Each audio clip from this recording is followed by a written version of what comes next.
प्रणाम। प्रणाम गुरुदेव। प्रणाम गुरु माँ। बहुत सारा प्यार बाबा आपको।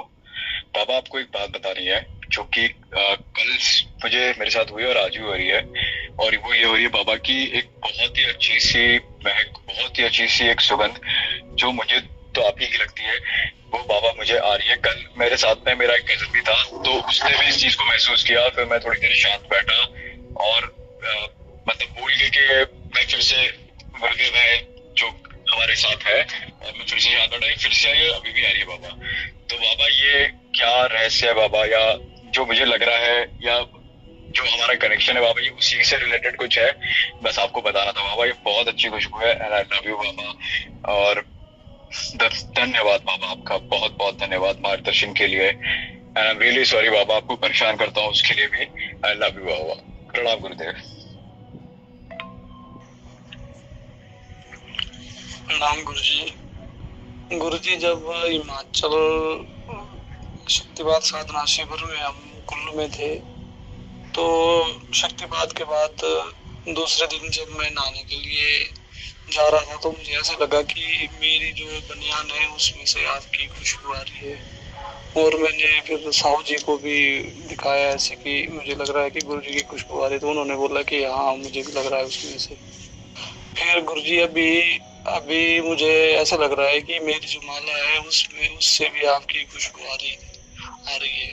और मैंने वो फिर माला अपनी वाइफ को भी दी। मैं बोला, इसको देखो, मुझे ऐसे तो ऐसे लग रहा है कि क्या है। तो फिर उसने भी बोला कि गुरुजी की खुशबू आ रही है इसमें।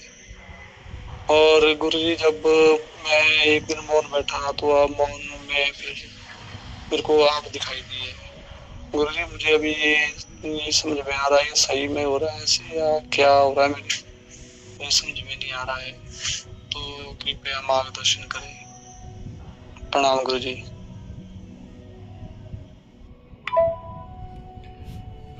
प्रणाम आप सभी को, और प्रणाम हुकुम सिंह आपको भी, और प्रणाम कपिल जी आपको भी।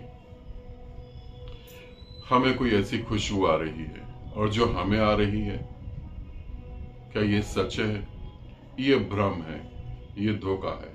ऐसी कोई खुशबू नहीं होती है, मगर हमें भी आ रही है, और हमारे साथ जो बैठा है उसको भी आ रही है।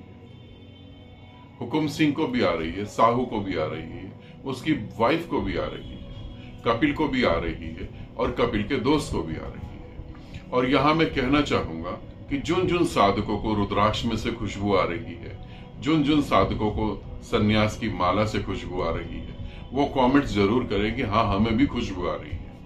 अब इस बात को समझें, इस पृथ्वी पर एक व्यक्ति कल्पना कर सकता है, और वो काल्पनिक हो सकती है चीजें, मगर इस पृथ्वी पर कई व्यक्ति एक ही जैसी चीज को अनुभव कैसे कर सकते हैं, जबकि वो दोनों अलग अलग हैं। कोई किसी को नहीं जानता है, किसी का किसी के साथ कांटेक्ट नहीं है, और फिर भी एक ही चीज को अगर आप अनुभव कर रहे हैं इस पृथ्वी में, कोई गोवा में बैठा है, कोई बॉम्बे में बैठा है, कोई महाराष्ट्र में है, कोई पंजाब में है, कोई हिमाचल में है, कोई लखनऊ में है, इतनी दूरी दूरी पे हम लोग बैठे हैं, और फिर भी हमारा एक्सपीरियंस सेम है कि हमें खुशबू आ रही है। और एक ऐसी खुशबू जो समझ नहीं आती, मगर खुशबू आ रही है।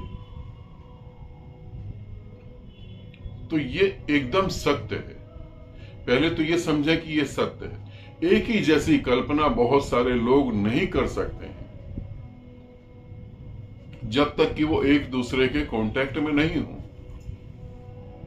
कपिल हुकुम सिंह को नहीं जानता, हुकुम सिंह कपिल को नहीं जानता, मगर वो खुशबू आ रही है। वो खुशबू कहां से आ रही है?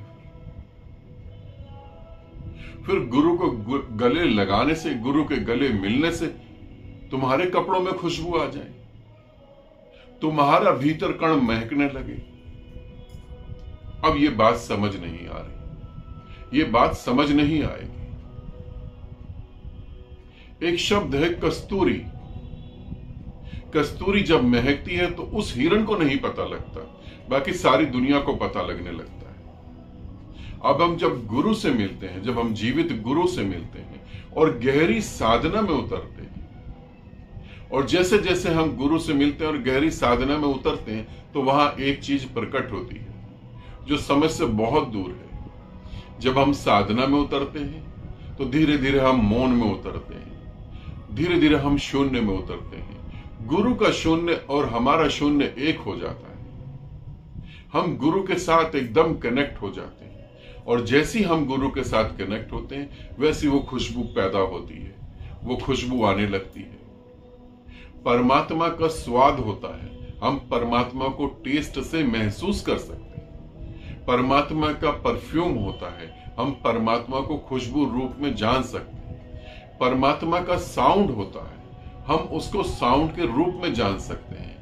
परमात्मा का प्रकाश होता है, हम उसे प्रकाश रूप में जान सकते हैं।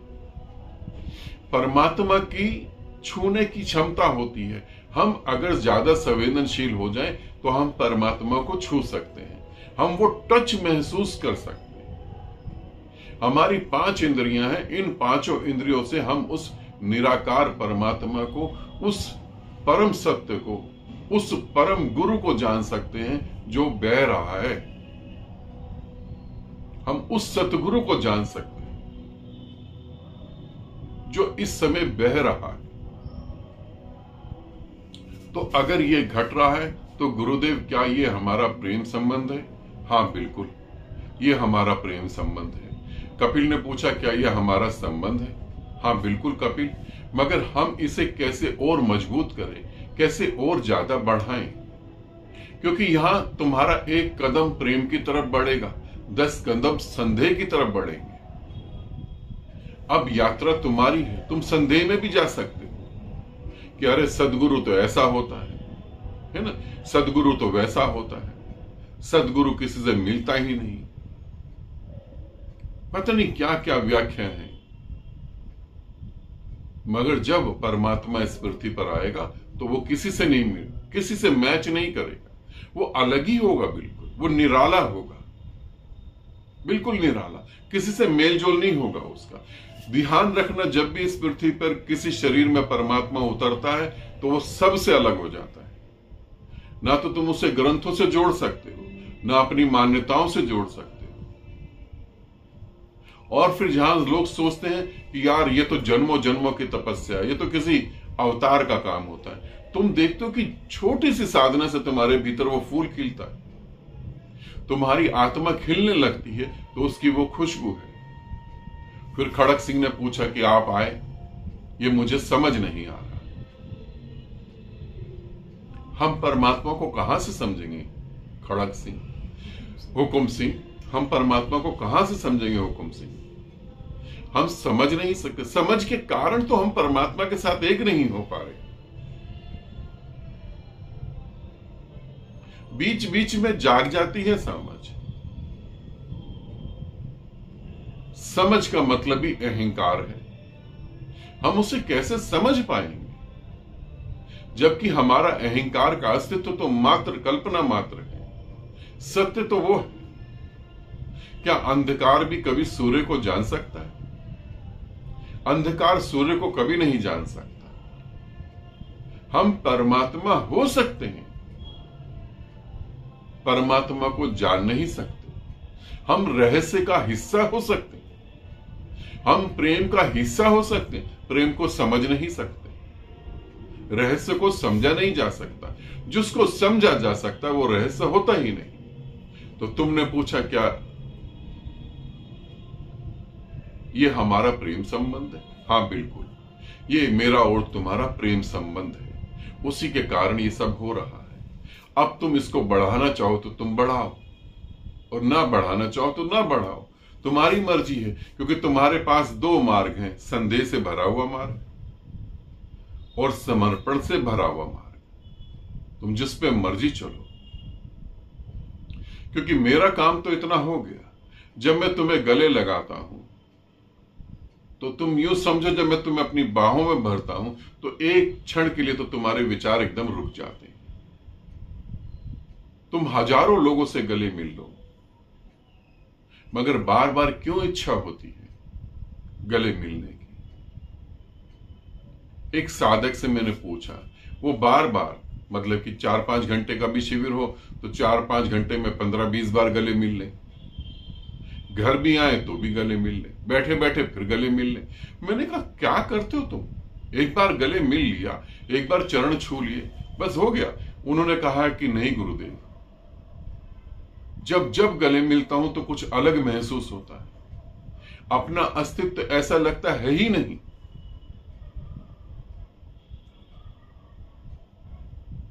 अपना तो कुछ नजर ही नहीं आता, पता नहीं क्यों एकदम विचारहीन हो जाता हूं, एकदम शून्य हो जाता हूं और एकदम आनंद बरस पड़ता है। इसीलिए मैं बार बार गले मिलता हूं। अब वो जो कह रहा है वो ठीक है, तो इसे समझो, ये हमारा संबंध ही है, और इस सौभाग्य को भी समझो। अब इस सौभाग्य को और बढ़ाने की कोशिश करो। पीछे तुम जा सकते हो, मगर पीछे मुड़ के मत देखना। संसार तुमने बहुत अच्छे से जी लिया है,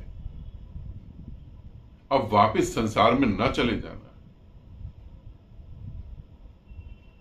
क्योंकि ऊपर चढ़ने में बड़ी मेहनत लगती है, नीचे गिरने के लिए कोई मेहनत नहीं करनी। बस ऊपर चढ़ने में जो ताकत लग रही है उसे छोड़ दो, अपने आप ही नीचे आ जाओगे। साधना सतत करना, समर्पण को सतत बढ़ाना, प्रेम को सतत बढ़ाना। तुम्हारा मन तो कहेगा, गुरु के प्रति संदेह पैदा करेगा। और यहां हमेशा याद रखना, सभी साधकों को कह रहा हूं, समझना नहीं, समझ नहीं आ सकता। परमात्मा क्या है मुझे ही आज तक समझ नहीं आया, ना और न छोर, न शुरुआत न अंत। क्योंकि जिसकी शुरुआत हो और जिसका अंत हो उसे तो तुम समझ भी लो, यहां तो कहीं कुछ है ही नहीं और समझने वाला भी नहीं है, फिर समझेगा कौन? जिन साधकों को शक्तिपात घटा उनको यह पता है, वहां समझने वाला होता ही नहीं है। ठीक है, तो जिस दिन अपनी समझ से मुक्त होगे उस दिन तुम क्या पाओगे? अहम ब्रह्मास्मि, मैं ब्रह्म हूं। और जब मैं कहता हूं अहम ब्रह्मास्मि तो काफी सारे लोग सोचते हैं कि मैं उपनिषद की बात बोल रहा हूं, उपनिषद की भाषा बोल रहा हूं। नहीं, ऐसा नहीं है। अहम ब्रह्मास्मि, मैं पूरा ब्रह्मांड हूं, मैं ही करता धरता हूं, मैं ही मृत्यु में हूं, मैं ही जन्म में हूं। जब ऐसी घोषणा होती है तो ये किसी धर्म जाति से बंधी भी नहीं होती है। उपनिषद में वर्णन करा होगा, मगर फिर भी ये कुछ अलग है। ठीक है, इसे समझो। तो ये प्रेम संबंध है जो बढ़ रहा है और जो बढ़ता चला जाएगा। तुम साथ हो जो मेरे, यार पता नहीं कैसा हो रहा है मुझे। क्या हो?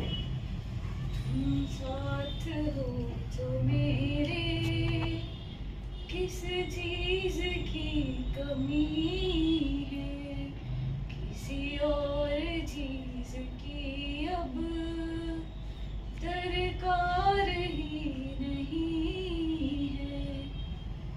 मुझे गाने याद ही नहीं आ रहे, आज 2-3 लाइनें याद आ रही हैं बस। कोई बात नहीं बेटा, मुझे तो याद आ रही तुम वो गा। ये गाया, ये भी बहुत अच्छा है। ताली बजाएं। बहुत अच्छा। और नहीं याद आ रहा, इतना याद आया है। हाँ तो कोई बात नहीं, आप बैठ जाओ, जब याद आएगा तब गा देना। है ना, तुम तो बहुत अच्छा गाती हो, तो गाया करो तुम। जब मैं गाती हूँ ना रूम में तो सब मना कर देती हैं। अरे नहीं, यहाँ गाया करो तुम। वो लोगों की इतनी सहन शक्ति नहीं होगी ना, हमारे पास बहुत है। तुम बेफिक्र होकर गाया करो। हमारे टेस्ट भी हो जाते हैं पेशेंस हाँ, का। हमारे साधना वाला टेस्ट होती है। अच्छी आवाज, अच्छी आवाज है। और तुम बेफिक्र, यहाँ तुम हमारे साथ जी रही हो, एकदम बिंदास जियो, जो ठीक लगता है, जैसे ठीक। ऐसे ही तुम्हें माहौल चाहिए था ना, ऐसे ही जियो फिर, ठीक है ना।